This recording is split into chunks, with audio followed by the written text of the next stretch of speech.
So my thoughts have been here recently. What is truth? I mentioned in my last video how many memes there are regarding truth. Everybody believes that they're believing truth. They're speaking truth. Their beliefs are truth. I remember when I fell out of grace, I guess we'll say, with the faith that I grew up in, that I was still on my journey of how you even know what is truth. I'd listen to Catholic radio and, well, they were the original church, so they were truth. You listen to Seventh-day Adventist radio, they were truth. They believe in the Ten Commandments, believe in meeting on Saturday. Faith I grew up in, it believed it was truth, the only way. All these religions believe that they're the only way, believe that they are the truth. So within Christianity, according to Wikipedia, there's 44,000 different non-denominational religions, churches, all professing to be truth. Sorry for the interruption there. So anyway, how do you know what is truth when you've got so much confusion? But you got to remember, Satan is the author of confusion. One of the other parts of our nature is always, I'm right, you're wrong. So that's the interesting thing with all these religions. Christ says that I am the way, the truth, and the life. So everybody understands, it has a Christian background, that Christ is the way. But everybody's telling you, no, we're the way. And that's the interesting thing. You gotta really be careful. Is Christ, are you following Christ, or are you following your ministry? Are you following your religion? Because there is a difference. But even when you get outside Christianity and those 44,000 different ways that are all preaching that they're the truth, then you have the Jewish religion, you have Islam, you have, I mean, how many Buddhism? You've got probably hundreds, if not thousands, of different belief systems that are all professing to be truth.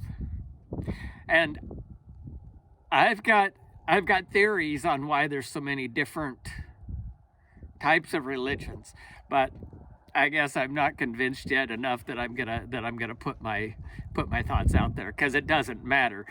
I was born into Christianity. I believe that when I'm born into Christianity, that's the faith system that I'm to find perfection within. Christ was perfect. He showed us that it is possible to live a perfect life, whether you want to think that's impossible or not. He showed us that it is possible. And I think we're to strive for it.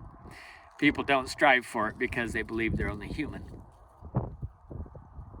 But anyway, I remember in my journey hitting a place where I think it was Paul said that if somebody comes into your home preaching something other than the doctrine of Christ, that you're to run Godspeed. Well, I've mentioned Hebrews 6:1 and 2 many times. That's the doctrine of Christ. People don't really get in and study each 6 of those parts of that doctrine. But if you got in and you studied biblically what each of those 6 parts stood for, and then you held that doctrine up to your belief system, you would know whether it was a belief system that you should be running Godspeed from. So therefore, I did that. And that's the litmus test that I've held up against every religion. When I was in my search of truth, that's why I no longer have a religion. That's why I no longer count myself a part of any organized religion, because for the most part, most of their church doctrines fit into church doctrine, which is very similar to each other. They have little things that make them different, but all in all, they're all pretty much the same. But if you take an honest look at your belief system and hold it up to the doctrine of Christ, you're going to see major holes. So that's kind of a caveat, I guess, into, I've mentioned before that I listen to videos, and I don't really know why, but the last while I've really been into listening to videos regarding the history and Native Americans, the Indians of our country. So this land technically was theirs. And if you really honestly look at what is happening now with the whole pandemic thing and with the government has a history of taking land, taking culture. I can't see the difference, honestly, between government and religion. Sorry, but the same God is controlling both of them. Same God, little g. Because it produces fear. They both produce fear. Even with what's going on with the government. If we don't get this shot, we're going to die. We're going to infect our brothers. If you love, you'd get it, because you're basically killing each other.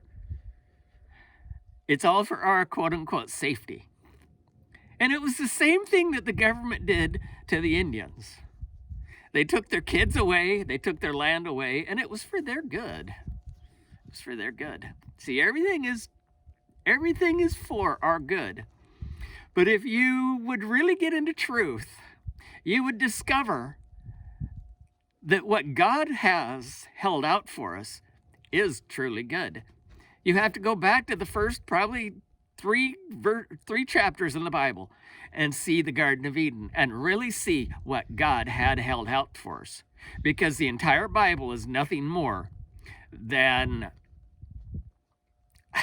dealing with the problems of living under the curses, living under sin instead of living under blessings, living under truth.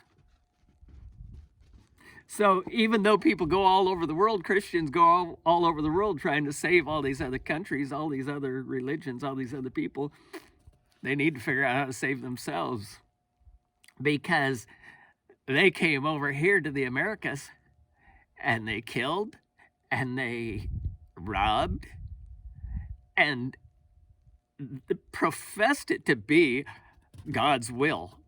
Well, there's nothing, if you would get to know God, once again, you would know that Satan comes to kill, steal, and destroy. Anything that is killing, stealing, or destroying is of Satan. It is not of God. God comes to give life, to create, to heal, to raise from the dead. Everything about God is there. Everything about Satan is kill, steal, and destroy. But Christians came to this nation, quote unquote Christians, came to this nation and killed and stole. And it's the same exact thing that the government is doing today. It's the same thing. It just blows my mind as I read these things and just see the similarities between it. But until the Indians recognize why their lands were taken from them, they were all fighting each other. They hadn't yet learned to live in love. They were fighting each other. They were stealing each other's land and ponies and, hunting grounds. They were always at war. So the white folk come, steal their land from them. Chief Sitting Bull, it was super interesting. He, before the Battle of the Little Bighorn, when they ended up killing Custer and all of his troops, Chief Sitting Bull had a dream. He had danced all night and finally had a vision, a dream, where there were going to be some Indian losses, but many, many white man losses, and they were going to succeed. But they couldn't take the plunder from the war. They couldn't steal the plunder from the war. Well, that was their culture. So Chief Sitting Bull, even though he knew, his people stole. And you cannot go against God. God will show you, because we're going to learn to trust him. So God will show you as to how to win the battle. But they've never repented from that. There again, it was kind of interesting because there's some within the Sioux Nation that believe that once they collect all the stuff that was stolen and give it back to the white men, that will do it. But they need to repent to God. They don't. Father Sky, Mother Earth, whatever you want to call it in your culture. But see, now the white man's doing the same thing. We're having things stolen from us. We're having our rights. We're having our everything stolen from us. And until we learn the same lesson that the Indians never learned, that we need to repent from stealing it from the Indians. It all comes down to repenting. It all comes down to forgiving. The Indians need to forgive the white men. The blacks the blacks over in Africa, they were all fighting each other. So they got put into slavery and brought over here. Until everybody learns to forgive each other, until everybody learns to repent, and until everybody learns that God will provide for us if we follow what he asks us to do. That's what he's waiting on. And then we'll get back out of the curse, and we'll get back to the Garden of Eden where all of our needs are taken care of and we all have plenty. And that is what the plan is. That's the God that we actually serve. So there's your hoof turbo wisdom for the day. Remember, to change the world, we have to change ourselves. Love you guys. Bye.